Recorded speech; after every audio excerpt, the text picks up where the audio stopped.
I know, you're paying more than ever before for your shelter, for your food, for your energy, and you're hearing in the news that it's going to get worse. Well, I am going to show you the facts that you need to know today. We'll talk about some potential solutions to that, and I want to highlight why this has been the case. First and foremost, we're looking at the central bank activities and what they've been doing. At the same time, you've got supply chain issues. You also have to understand the geopolitical problems that are taking place and corporations making more profit than ever before. So all of that here today, let's begin.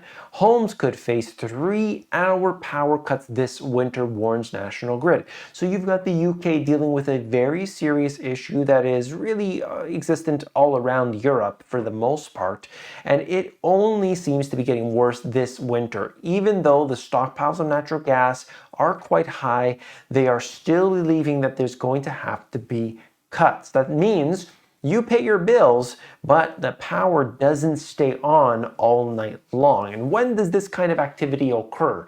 It doesn't happen on a mild day. It happens on the absolute coldest day. And it's not as if you can pay some fee or have a maintenance worker come by your house and resolve the issue. No, it's going to be off for everybody. They're going to do rolling blackouts just like they do in some sort of, developing nation or something that you can't even figure out what to do next. And that's why chaos happens. People don't want to do business. They don't want to make arrangements for the future because they don't know. It's so uncertain. You have civil unrest and riots that occur as a result of it. This is never a good thing for prosperity. When you have worsening prosperity, you always have a climate that is just terrible for business and for income and so on. Okay? Here we have it. Plan could come into effect under a worst case scenario of shortage of gas supplies at the same time as a cold snap. Like I said, it's always going to happen at the absolute worst moment. Coal built the EU, will gas destroy it? As leaders gather in Prague, the fight over energy supplies threatens to wreck the EU's unity.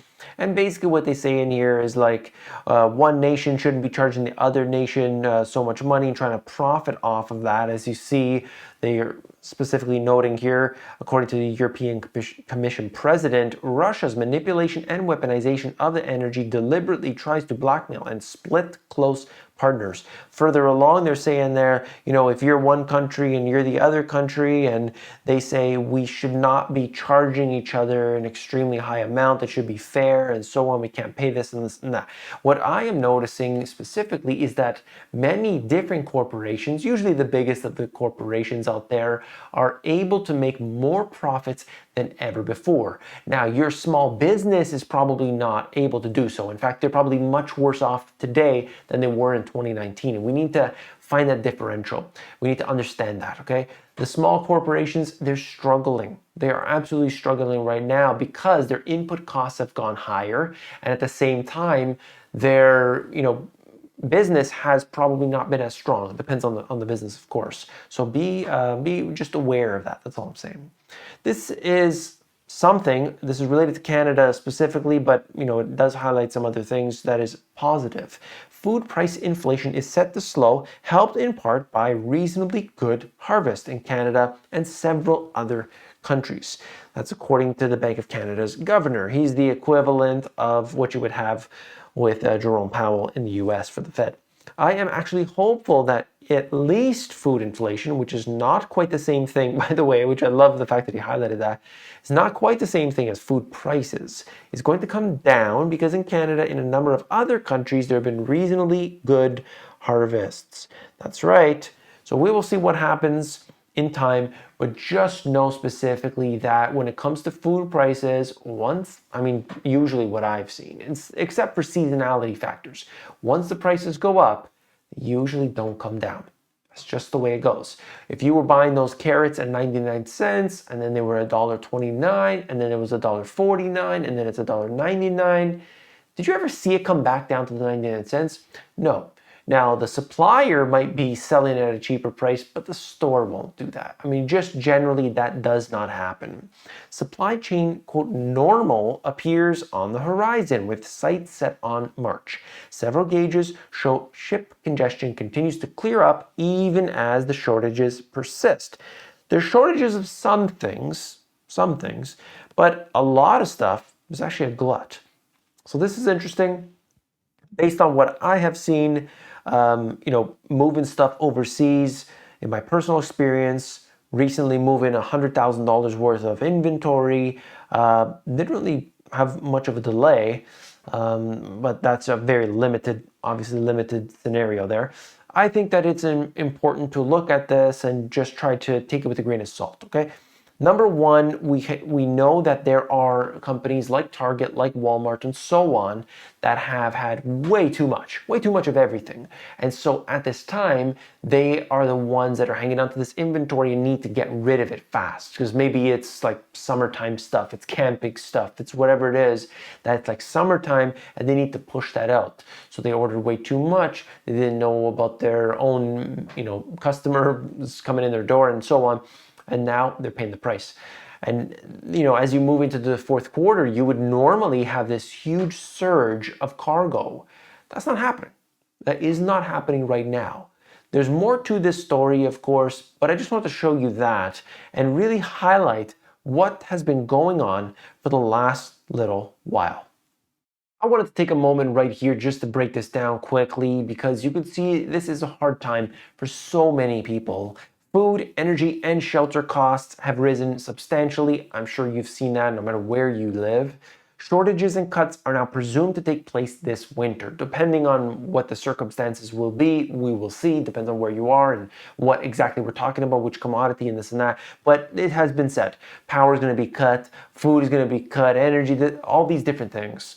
Even for those not experiencing supply issues, prices are elevated, adding to slowing growth and consumption. So if people have to pay too much for stuff, they can't buy what they want to buy. They can only buy what they need to buy.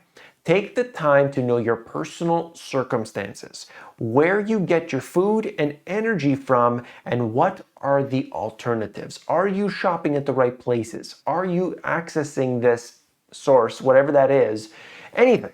Like literally anything that you have and what your providers, whether it's your cell phone provider, whether it's where you have your vehicle, whether it's, your energy, whatever the case may be, is that the best place? A lot of times, simply by shopping around, you can save a lot of money. The most recent example I have for you is that I called my insurance company and I said, hey, you got to give me a better deal. They said, no, can't do it. Sorry. I said, look, I've got these properties. I've got insurance on them. You need to give me a better deal. Okay, sir, give me a second here. Oh, yep, 10% off. Just like that, just by asking. So bear in mind, these things could happen to you, okay? You got to actually make the effort though. And by the way, you got to call back multiple times. Is there something that you can do today to be just a little bit more prepared? Anything. Like I said, save 10% on my insurance. Is that going to make a huge difference? No, but it's better in my pocket than in theirs. Okay, this is all part of what I call the pillars of the money GPS. And within that, you've got the preparedness and self-sufficiency, and then you've got the income generation and preservation. I'm going to expand on that further in coming videos as well. But let's get into the news. You can see for yourself what has happened with credit card interest rates skyrocketing to a record high today. As a result, all these people that are carrying a balance over, which by the way, most people do, they are paying the highest rate of interest ever before. It's over 18% in the United States. These work on variable interest, and that's people with decent credit. If you don't have good credit, you're going to be paying a lot more than that. That hurts. That is the type of person who is struggling to pay all their other bills. Their energy prices have increased, food prices, and now their credit card bills are going to be sky high. This is a problem, big deal, okay? 30-year mortgage rate has accelerated beyond 7%. Same scenario here. These people are going to pay more. At the same time, if they got to pay more for their mortgage or mortgage interest, then they are going to not be able to buy all of the fancy stuff, right? Not going to be able to go out and go to the restaurants as much and support the economy. Mortgage payments up nearly 50% this year because of rising interest rates. Think about that. The average payment, 50% greater now than it was previously. 50%. So obviously that's going to have an impact, right? If most of the money is going to this nonsense of interest, what do you think? Of course. Many Canadians bought their homes using a 5-year fixed mortgage rate, the most common mortgage type, when interest rates were at historic lows. Renewing their mortgages at higher rates over the next few years will put a big strain on their finances. Quote, people will become constrained on what they can spend money on. Buying a new car or doing a renovation will be put off, as well as discretionary spending like travel. It will have a cash flow effect as more people spend money on carrying debt. So that's basically what I was trying to tell you, but it's explained there in nice detail. That's the case. And that's just the way it works, okay? Because if they're not spending money on the nice stuff, it's not going to make its way through the economy. That's just the way it goes. Slumping stocks and inflation slam retirement portfolios. There's more to it here, but I just want to show you the fact that people are relying on these things and they're going to be pulling from them, and it's going to actually take a toll on their future.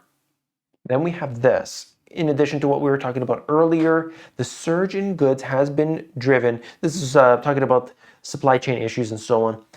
The surge in goods has been driven by consumer buying binge that started in the early years, 2020 and so on, and left retailers such as Walmart and Target scrambling to get goods across the Pacific Ocean and into stores. That rush has dissipated as consumer shopping has shifted this year, with more spending going to travel and other services and debt, and the shipping volumes have started receding at seaports.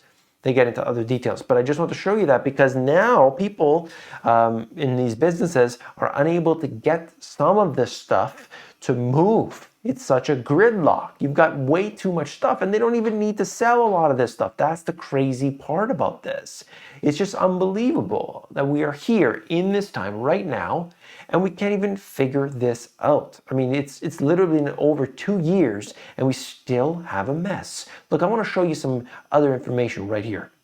So let's talk about the financial situation. I mean, we can look at what's happening with debt and so on, and debt levels are considerably higher than they were before, and as a result, more money gets used to pay the debt instead of productive means. This is an absolute fact, and it goes for the country as well. If your country is paying more interest on the debt payments, they can't use that to spend on fixing your roads and actually providing services to people that they really want.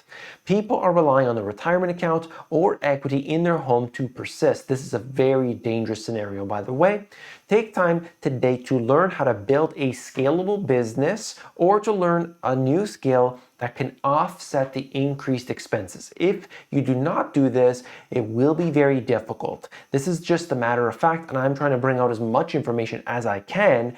There's, just some things that I believe for a lot of people, they are not taking this to heart. They think that time is going to fix everything, it's going to blow over, you don't have to worry, but that isn't the case. We are dealing with a crisis today, and most people could make change. They could have an actual impact on this, but for a lot of people, they just can't, or they won't, or they're comfortable in their job. They're saying, hey, I'm employed, I'm okay, everything's okay. But things can change in an instant. So get those preparations to be made today. Look, tomorrow's video, I'm gonna have some incredible info and you wanna be there. Subscribe to the channels right down there below. I'll see you tomorrow.